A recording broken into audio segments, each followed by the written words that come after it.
नमस्कार दोस्तों, स्वागत है आप सभी का।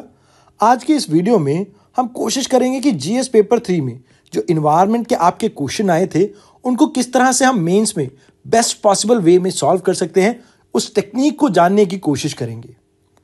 अब देखिए, पहला क्वेश्चन था हमारा, how to what extent micro irrigation can help in solving India's water crisis. मैं आपको इस क्वेश्चन के इंट्रोडक्शन के 3 तरीके बताता हूं, जो आपको ठीक लगे आप उससे शुरुआत कर सकते हैं।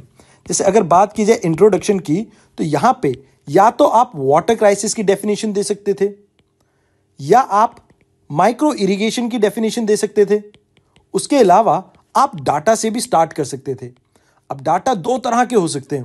जैसे एक तो आप नीति आयोग का वाटर इंडेक्स था, उससे रिलेटेड कुछ आप डाटा को यहां पर डाल सकते थे कि लगभग भारत के हाफ पार्ट में यानी आधे एरिया में हम वाटर क्राइसिस की सिचुएशन देखते हैं। अब मान लीजिए आपको ये याद ना हो कि किन एरिया में वाटर क्राइसिस की प्रॉब्लम हो सकती है, तो मैं आपको कुछ एरिया बताता हूं जो आपके दिमाग में भिड़ते ही स्ट्राइक कर सकते हैं। अब जैसे आपको राजस्थान वाला पार्ट पता होगा, महाराष्ट्र और गुजरात का सौराष्ट्र वाला, महाराष्ट्र का विदर्भ वाला रीजन, उसके अलावा नॉर्थ ईस्ट इंडिया, उसके अलावा जो आपका सेंट्रल इंडिया है जहां पर रेनफॉल हमेशा कम रहती है। अगर आपने कभी इंडिया का रेनफॉल वाला मैप देखा हो, आपको पता होगा जो आपका सेंट्रल इंडिया है, जैसे ये मान लीजिए आपके इंडिया का पार्ट है, तो ये सेंट्रल इंडिया जो है यहां पर आपको रेनफॉल कम मिलती है। अब इस वजह से जो ये आपका पार्ट होगा, तो यहां पर भी तो वाटर क्राइसिस होंगे ना। तो आप इस तरह से यहां पे एक डायग्राम बना के, जैसे जहां पर आप इंडिया का मैप बनाकर और बीच में इस एरिया को हाईलाइट कर सकते थे। उसके अलावा आप यहां पर नीति आयोग के वाटर इंडेक्स की रिपोर्ट का हवाला देकर अपनी इंट्रोडक्शन को और बेहतर कर सकते थे। अब इसके अलावा आप एक और तरीका भी यूज कर सकते थे, जहां पर आप एग्जाम्पल से स्टार्ट कर सकते थे। अब शायद आपको याद हो, आपने न्यूज़पेपर अगर पढ़ा हो तो आपको चेन्नई याद होगा, उसके अलावा दिल्ली याद होगा और साथ के साथ आपको बेंगलुरु भी याद होगा। अब यहां पे आप इन तीनों को एग्जाम्पल देके शुरू कर सकते थे अपने वाटर क्राइसिस के टॉपिक को। अब यहां पे बॉडी पार्ट 1 में आप डिस्कस कर सकते हैं कि माइक्रो इरिगेशन वर्क कैसे करती है। अब जैसे आप ये बता सकते हैं कि यहां पर जो आपका वाटर है वो बहुत स्लो रिलीज होता है, और जिसकी वजह से आप ये देखते हैं कि जो रूट्स हैं वो बेटर यूटिलाइज कर सकते हैं आपके वाटर को, और इसकी वजह से जो प्लांट है और जो क्रॉप है उसकी अपब्रिंगिंग बेटर होती है और यहां पर आपकी वाटर यूटिलाइजेशन कम हो जाती है। तो कहीं ना कहीं आपने माइक्रो इरिगेशन की वर्किंग को एक्सप्लेन कर दिया और साथ के साथ आपने ये एक्सप्लेन कर दिया कि हाउ इट गोना वर्क। अब बॉडी पार्ट 2 में आपने ये बताना था कि किस एक्सटेंट तक ये वर्क करेगा। अब यहां पे आपने ये बताना था कि जो आपका वाटर है अगर वो स्लो रिलीज होगा तो उससे फायदा क्या है, उससे जो आपका इवेपोरेशन है वाटर का कहीं ना कहीं वो कम हो जाएगा। अब अगर मान लीजिए इवेपोरेशन कम हुआ तो वाटर की वेस्टेज कम होगी। अगर वाटर की वेस्टेज कम होगी तो ऑटोमेटिकली आपके वाटर की एफिशिएंसी इंप्रूव हो जाएगी। अब इससे बेनिफिट क्या है कि वाटर की वेस्टेज कम होगी तो आपके वाटर क्राइसिस कम हो जाएंगे। उसके अलावा यहां पर आप ये भी मेंशन कर सकते थे, जो आपका एग्रीकल्चर सेक्टर है या आपका जो प्राइमरी सेक्टर है उसमें लगभग हम 85 to 90% वाटर को यूटिलाइज करते हैं, अंडरग्राउंड वाटर की बात करें तो। अब अगर आपका micro irrigation properly efficient way में वर्क करेगा तो इससे ये जो हम वाटर इतना यूज कर रहे हैं यहां पे, उसके यूटिलाइजेशन कम हो जाएगा और इससे जो वाटर स्केर्सिटी की प्रॉब्लम है वो भी ऑटोमेटिकली कम हो जाएगी। उसके अलावा यहां पर आप एक पॉइंट ये दे सकते थे कि अब अगर आपको वाटर डायरेक्टली रूट्स में देंगे हम, तो इससे बेनिफिट क्या होगा कि आपकी जो वीड्स हैं वो कम होंगी। अब अगर आपकी वीड्स कम होंगी तो आपके वाटर की वेस्टेज कम हो जाएगी, क्योंकि जो वाटर जैसे रिसोर्सेज के लिए कंपटीशन होगा क्रॉप और वीड के बीच में, वो कहीं ना कहीं कम हो जाएगा। अब इसकी वजह से जो आपका वाटर ये वीड यूटिलाइज कर रही थी वो कहीं ना कहीं कम हो जाएगा और इसकी वजह से कहीं ना कहीं आपकी वाटर की सेविंग होगी और यहां पर आप वाटर क्राइसिस को रोकने में कामयाब हो जाएंगे। उसके अलावा आप एग्जांपल यहां पे दे सकते हैं कि आपकी पर ड्रॉप मोर क्रॉप का, पर ड्रॉप मोर क्रॉप। अब इसका एग्जांपल क्यों चाहिए हमें? देखिए, अगर आपकी क्रॉप की प्रोडक्टिविटी इंक्रीज होगी, यानी कि आप कम पानी की लागत में ज्यादा क्रॉप उगा पाएंगे, यानी एक तरफ तो आपने फूड सिक्योरिटी इंश्योर कर दी है और दूसरी तरफ आपने वाटर को भी बचा लिया है। तो कहीं ना कहीं ये आपके एक तीर से दो निशाने वाली बात हो जाती है। इसे भी आप यूज कर सकते थे इस क्वेश्चन में। उसके अलावा अगर हम बात करें कंक्लूजन की, तो कंक्लूजन बहुत सिंपल था इसका। देखिए, कंक्लूजन में हमने क्या करना था, हमें इसे क्लाइमेट चेंज से रिलेट करना था कि अभी आने वाले टाइम में जो आपकी रेनफॉल है, वो रेनफॉल कहीं ना कहीं इरेटिक हो गई है, यानी कभी वो कम होगी, कभी ज़्यादा होगी, मतलब कभी एक ही समय में बहुत ज़्यादा रेनफॉल हो जाएगी। तो वाटर रिटेंशन है जो सॉइल का, वो कहीं ना कहीं कम हो जाएगा, और इसकी वजह से फ्रिक्वेंटली हमें क्या देखने को मिलेंगे, ड्रॉट देखने को मिलेंगे। अब ड्रॉट होंगे तो यानी कि आने वाले समय में वाटर की सप्लाई कम होगी, और जो हमारी पॉपुलेशन है वो तो इंक्रीज कर ही रही है। तो इसकी वजह से आने वाले समय में हमें बहुत सारी प्रॉब्लम हो सकती है। अगर वाटर को हमने इफेक्टिवली यूज नहीं किया तो कहीं ना कहीं आने वाली जनरेशन के लिए ना तो हम फूड सिक्योरिटी को इंश्योर कर पाएंगे और ना ही वाटर की अवेलेबिलिटी को। तो इस वजह से हमें इन दोनों एरिया पे फोकस करना चाहिए। अब इस क्वेश्चन से रिलेटेड बहुत सा डाटा आपको हमारे प्रहार मैगजीन में भी मिल सकता है। अगर आपको समय मिले तो आप इनको टेलीग्राम चैनल पे ढूंढ सकते हैं और वहां से डाउनलोड करके इनको एक बार रीड कर सकते हैं, जिससे आपको ये पता लग जाएगा आपको किस तरह से तैयारी करनी चाहिए मेंस के लिए। आइए अब बात करते हैं क्वेश्चन नंबर 2 की। यहां पे आपको कहा गया है, explain the purpose of green grid initiative launched at world leaders summit of COP26 United Nation climate change conference in Glasgow in November 2021. When was this idea first floated in International Solar Alliance? अब बात की जाए इस question के introduction की, जहां पर आपको एक्सप्लेन करना होगा what is green grid initiative. अब इसे एक्सप्लेन करते हुए आपको 3 वर्ड के ऊपर फोकस करना है। देखिए, पहला तो है ग्रीन, मतलब यहां पे बात हो रही है रिन्यूएबल एनर्जी की। उसके अलावा आपको एक और हिंट मिलती है यहां पे कि बात हो रही है सोलर अलायंस की। तो कहीं ना कहीं ये रिन्यूएबल एनर्जी आपके सोलर एनर्जी से रिलेटेड होगा, और कहीं ना कहीं बात हो रही है ग्रिड की, तो इन सोलर एनर्जी को हम इंटरकनेक्ट करने की बात कर रहे हैं, मतलब कहीं ना कहीं इन्हें जोड़ने की बात कर रहे हैं। तो कुछ ऐसा सा इनिशिएटिव होगा ये। अगर आपको थोड़ा बहुत नहीं भी पता था इस बारे में, तो कहीं ना कहीं इतना तो हम अंदाजा लगा ही सकते थे। वैसे तो यहां पर आपका जो टेक्निकल, फाइनेंशियल और साइंटिफिक कोलैबोरेशन की बात हुई है। उसके अलावा हमने यहां पर फोकस किया है क्रॉस बॉर्डर प्रोजेक्ट्स पे। अब ये तो हो गई आपकी एक इंट्रोडक्शन। पहले आप इसको डिफाइन कर सकते हैं और इसके बारे में हल्का सा थोड़ा बहुत बता सकते हैं कि यहां पर क्रॉस बॉर्डर आपके जो रिन्यूएबल एनर्जी के प्रोजेक्ट्स हैं उनके ऊपर फोकस किया जाएगा। अब ये तो ही आपकी पहली इंट्रोडक्शन। अब दूसरी इंट्रोडक्शन में आप क्या कर सकते थे? देखिए, दूसरी इंट्रोडक्शन में आप एक टाइमलाइन बना सकते थे। टाइमलाइन कैसे? जैसे यहां पर हम बात करते हैं 2015 की, जब आपका पेरिस एग्रीमेंट आया था और यहां पर बना था आपका इंटरनेशनल सोलर अलायंस। इसके बाद आता है 2018, जहां पर आपका आता है one sun one world one grid का कॉन्सेप्ट। इसके बाद 2021, जहां पर आपका यूके जो है, यूके ISA के साथ मिलके, यानी इंटरनेशनल सोलर अलायंस के साथ मिलके फाउंडेशन रखता है इसकी, जिसे हम कहते हैं ग्रीन ग्रिड इनिशिएटिव। तो आप कहीं ना कहीं यहां से इस टाइमलाइन को ऐसे ड्रॉ करके और साथ में इंट्रोडक्शन में इस चीज को बता सकते थे। तो ये 2 तरह की इंट्रोडक्शन थी जिससे आप इस क्वेश्चन की पोटेंशियल शुरुआत कर सकते थे। अब इसके बाद अगर बात की जाए यहां पर बॉडी में आपने क्या लिखना है, तो देखिए, अगर हम बात करें किसी इनिशिएटिव की, तो सबसे कॉमन चीज होती है उसमें कि हम कोलैबोरेटिव एफर्ट लाना चाहते हैं ताकि हम उस चीज की प्रोडक्टिविटी को इन्हांस कर सकें। तो यहां पर भी आप यही कहेंगे कि कहीं ना कहीं जो आपके फाइनेंशियल रिसोर्सेज हैं ग्लोबल लेवल पे, हम उन्हें एक साथ लाना चाहते हैं ताकि आप फंडिंग को इंक्रीज कर सके इस सेक्टर की। और अगर फंडिंग आपकी इंक्रीज होगी तो कहीं ना कहीं आपके जो सोलर पावर प्रोजेक्ट्स हैं आप उनको और ज्यादा इनहेंस कर सकते हैं, मतलब नंबर ऑफ प्रोजेक्ट्स इंक्रीज कर सकते हैं। और साथ ही साथ आप इस फंड से R&D में आप पैसा इन्वेस्ट करेंगे, और जिससे कहीं ना कहीं आप इसको वायबल बना सकते हैं by reducing the cost of your solar panel. तो इन दोनों चीजों के ऊपर आपका ये जो आपका इनिशिएटिव है वो फोकस करता है। तो पहली चीज में ये 2 पॉइंट आ जाते हैं आपके। अब दूसरा पॉइंट क्या है? देखिए, यहां पर हम इस ग्रिड को इंटरकनेक्ट करना चाहते हैं। अब इंटरकनेक्ट करने से क्या फायदा है?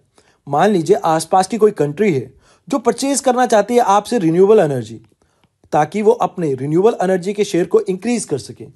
तो यहां पर कहीं ना कहीं आप इन प्रोजेक्ट्स के लिए इन्वेस्टमेंट क्रिएट कर रहे हैं, इन्वेस्टमेंट अपॉर्चुनिटी, जहां पर जो आपकी नियर बाय डेवलप्ड कंट्री है या कोई ऐसी कंट्री है जो इन चीजों में इन्वेस्ट करना चाहती है, वो आपकी कंट्री में इन्वेस्ट करके अपने रिन्यूएबल एनर्जी के शेयर को इन्हांस कर सकती है।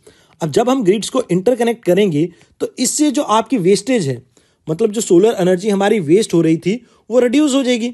अगर अब आपकी वेस्टेज रिड्यूस हो रही है इलेक्ट्रिसिटी की यहाँ पे, तो इससे क्या होगा, जो प्रोजेक्ट है उसकी वायबिलिटी कहीं ना कहीं और ज़्यादा इन्हेंस हो जाएगी। तो इस वजह से हम इंटरकनेक्शन के ऊपर भी फोकस कर रहे हैं इस इनिशिएटिव में। उसके अलावा तीसरा इंपॉर्टेंट पॉइंट है, अगर इस एरिया में आपकी R&D इंक्रीज होगी तो इससे जो आपकी वेस्टर्न कंट्रीज है वहां से टेक्नोलॉजी ट्रांसफर हो सकती है आपकी डेवलपिंग कंट्रीज में। अब ये भी एक इंपॉर्टेंट पॉइंट हो सकता था जिसको आप मेंशन कर सकते थे इस क्वेश्चन में। उसके अलावा इस इनिशिएटिव के 3 एरिया पे कोर फोकस है। देखिए, एक तो है आपका पॉलिटिकल इंगेजमेंट। अब अगर पॉलिटिकल इंगेजमेंट बढ़ेगी तो कहीं ना कहीं आपस में कंट्रीज का ट्रस्ट बढ़ेगा, जिससे आप और ज़्यादा प्रमोट कर सकते हैं अपने इंटरकनेक्टिविटी ऑफ ग्रिड को। अब दूसरा है आपका इंस्टीट्यूशनल इंगेजमेंट। अब यहाँ पे क्या है कि आप फंडिंग को इंक्रीज कर सकते हैं। अब जैसे आपकी ISA है या आपकी वेरियस अदर एजेंसीज हैं, जैसे वर्ल्ड बैंक हो गया या और कोई गवर्नमेंट है जो इन प्रोजेक्ट्स में इन्वेस्ट करना चाहती है, तो कहीं ना कहीं आप उनके बीच में इंस्टीट्यूशनल इंगेजमेंट को इंक्रीज कर फंडिंग को और ज़्यादा इन्हांस कर सकते हैं। तो देखिए, यहाँ पे आपको पता ही होगा कि जो आपका ISA है इसके साथ कोलैबोरेट कर रखा है वर्ल्ड बैंक ने to implement this solar energy projects. तो इस वजह से यहाँ पर इन दोनों का तो नाम आप मेंशन कर ही सकते थे। उसके अलावा यहाँ पर रिसर्च की शेयरिंग के ऊपर भी फोकस किया गया है। तो इन तीनों को आप मेंशन करते तो आपका आंसर ऑलमोस्ट 150 वर्ड का कंप्लीट हो जाता। अब यहाँ पर आपको कंक्लूजन ज़्यादा देने की जरूरत तो नहीं है, लेकिन आप एक ये बात कह सकते हैं कि क्लाइमेट चेंज को अगर रोकना है तो कहीं ना कहीं ऐसे ग्लोबल इनिशिएटिव की हमें और ज़्यादा ज़रूरत है, ताकि हम रिड्यूस कर सकें फॉसिल फ्यूल की कंजम्पशन को।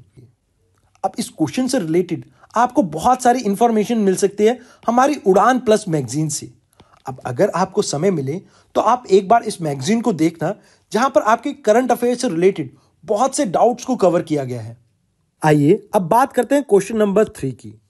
अब यहां पे आपसे पूछा गया है कि describe the key point of revised global air quality guidelines recently released by WHO.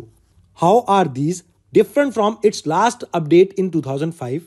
What changes in India's National Clean Air Program are required to achieve this revised standard?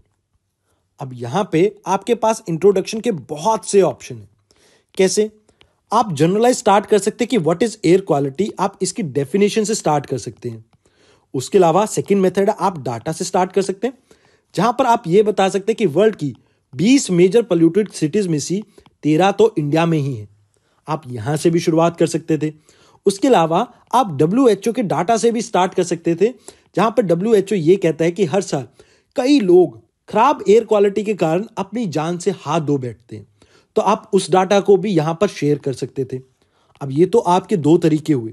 अब तीसरा तरीका भी है हमारे पास, जहां पर आप नेशनल क्लीन एयर प्रोग्राम को डिफाइन कर सकते थे और वहां से भी शुरुआत कर सकते थे। अब बात की जाए बॉडी की, तो बॉडी में आप क्या लिख सकते हैं? देखिए, सबसे पहले तो अगर आपको डाटा याद नहीं है तो यहां पर आपको गेस करना पड़ेगा। देखिए, गेस किस तरह से आप कर सकते हैं? आपको क्या यह पता है कि कौन कौन से आपके पोल्यूटेंट होते हैं, मेजर पोल्यूटेंट? तो आप वहां पर इसका नाम लिख सकते हैं, जैसे साइड में PM2.5, PM10। उसके अलावा यहां पर आप मेंशन कर सकते हैं शायद सल्फर ऑक्साइड को और नाइट्रस ऑक्साइड को। ये तो 4 आपके कंफर्म्ड हैं। उसके अलावा आप शायद कार्बन मोनोऑक्साइड को भी यहां पर इंक्लूड कर सकते हैं, क्योंकि नेशनल एम्बिएंट एयर क्वालिटी में हमने इसे भी इंक्लूड कर रखा है, तो कहीं ना कहीं आप इसे भी इंक्लूड कर सकते हैं इसमें। अब यहां पर ये आपके 4-5 पॉइंट्स हैं जिसे आप यूज कर सकते हैं अपने पहले पार्ट को आंसर करने में, जहां पर आपको यह बताना है कि की पॉइंट क्या है आपके रिवाइज्ड गाइडलाइंस की। अब यहां पे कहीं ना कहीं आप पहले और सेकंड पार्ट को एक साथ लेके भी चल सकते हैं। अब ये तो हुए आपके कुछ पोल्यूटेंट। अब देखिए, आपको अगर डाटा नहीं याद तो आप यहां पे सेफली कैसे खेल सकते हैं? तो यहां पर जो आपके सभी की वैल्यूज हैं वो ऑलमोस्ट डिक्रीज की गई होंगी कुछ परसेंटेज से। तो अब यहां पे हम परसेंटेज मेंशन नहीं कर सकते। अब यहां पे प्रॉब्लम ये है कि हमारे पास डाटा नहीं है, तो इस केस में हमें वर्ड्स के साथ खेलना होगा। मतलब हमें यह कहना होगा कि जैसे पर्टिकुलेट मैटर को इसलिए कम किया ताकि हम इंश्योर कर सके ह्यूमन राइट को। अब ह्यूमन राइट क्या है? Right to life. तो आप इस तरह से वर्ड्स को मोल्ड करके आप कहीं ना कहीं अपने डाटा की कमी को हाइड कर सकते थे यहाँ पे। अब मान लीजिए अगर किसी को डाटा याद हो कि ऑलमोस्ट जैसे पर्टिकुलेट मैटर को हाफ कर दिया गया था, या आपके PM10 है यहाँ पर इसकी वैल्यू घटाकर 20 से 15 कर दी गई थी, या आपके सल्फर ऑक्साइड को बढ़ा दिया गया था, या आपके नाइट्रोजन ऑक्साइड को लगभग 1/4 कर दिया गया था, और कार्बन मोनोऑक्साइड को तो पहली बार इंट्रोड्यूस किया गया था। अब आपके पास अगर ये चीज़ें डाटा नहीं है तो आप इसको सिर्फ और सिर्फ वर्ड के साथ खेल सकते थे। अब हमें कहीं ना कहीं ये तो पता है कि कौन कौन से हमारे पोल्यूटेंट होते हैं। अब इन्हीं के साथ अगर आप वर्ड प्ले कर देते तो कहीं ना कहीं आप इसको ठीक ठाक आंसर करने की पोजीशन पे हो सकते थे। अब उसके अलावा बात की जाए नेशनल क्लीन एयर प्रोग्राम की, तो ये ऑलमोस्ट हर UPSC स्टूडेंट ने, जो भी सीरियस एस्पिरेंट है, उनको सबको इसके बारे में तो एटलीस्ट पता ही होगा कि ये है क्या प्रोग्राम। अब जैसा कि आप सबको पता है कि एक प्रोग्राम था या एक स्टैंडर्ड्स थे, national ambient air quality standard.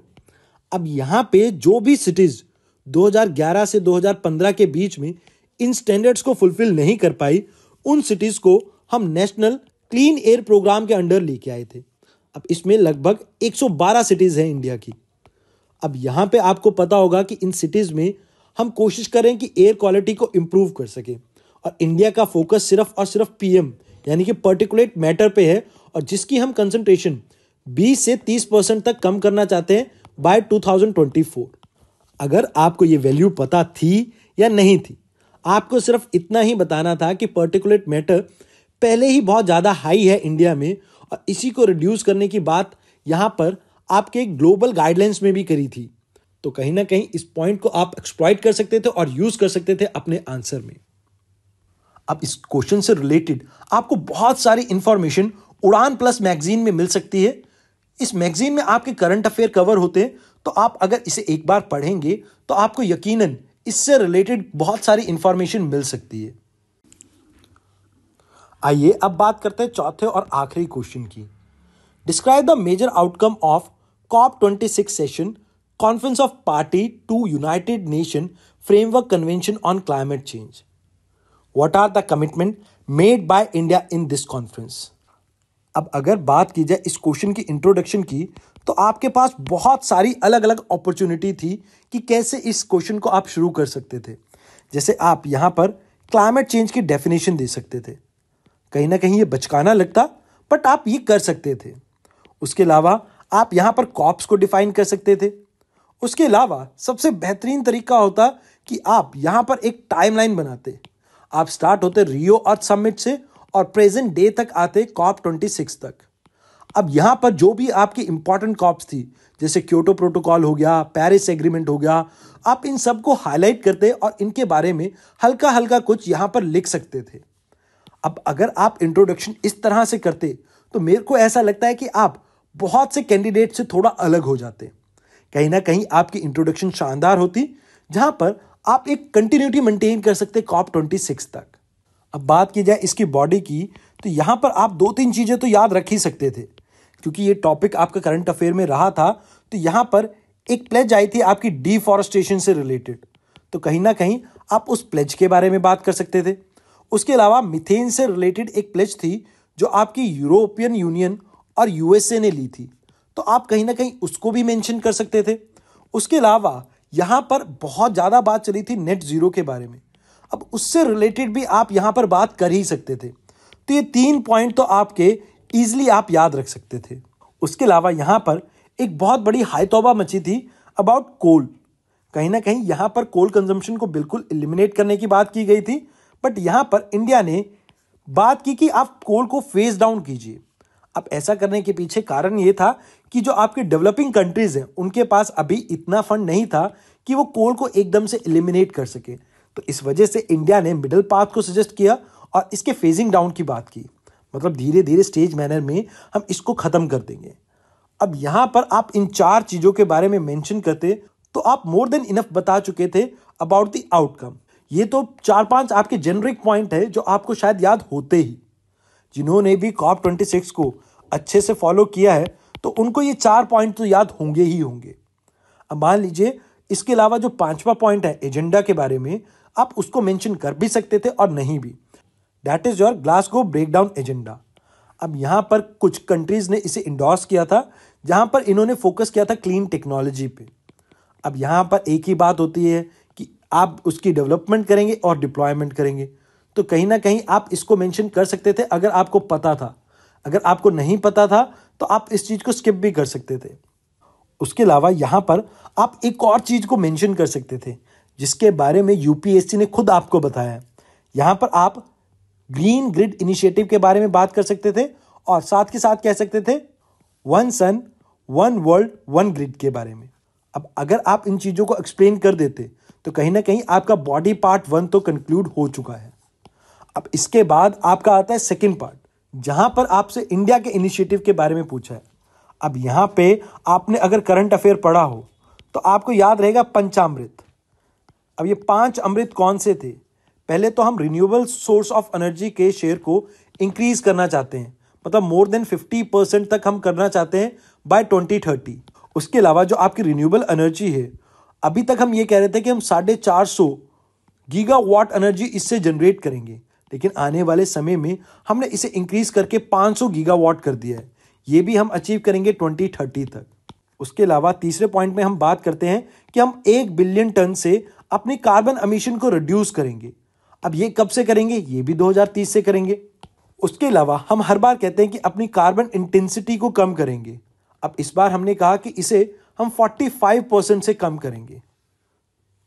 और पांचवा और सबसे इंपॉर्टेंट पॉइंट, हम नेट जीरो अचीव करेंगे बाय 2070। अब यहां पे इंडिया ने एक स्लोगन दिया था। अब स्लोगन्स तो जनरली जब भी आप न्यूज़पेपर पढ़ते हैं तो शायद आपको याद रहते भी हैं। अब यहां पर मोदी जी ने कहा था वन लाइफ वन वर्ल्ड। अब यहां पे जो आपका लाइफ है, लाइफ का मतलब है लाइफ फॉर एनवायरनमेंट। अब बात की जाए इस क्वेश्चन की तो कहीं ना कहीं इसके बारे में 3 नवंबर की एडिटोरियल डिस्कशन में सुमित सर ने भी डिस्कस किया था, और उसके अलावा हमारी प्रहार मैगजीन में इसके बारे में बहुत कुछ मेंशन है, तो आप वहां से भी पढ़ सकते हैं। आज की एनवायरनमेंट की डिस्कशन में इतना ही। धन्यवाद।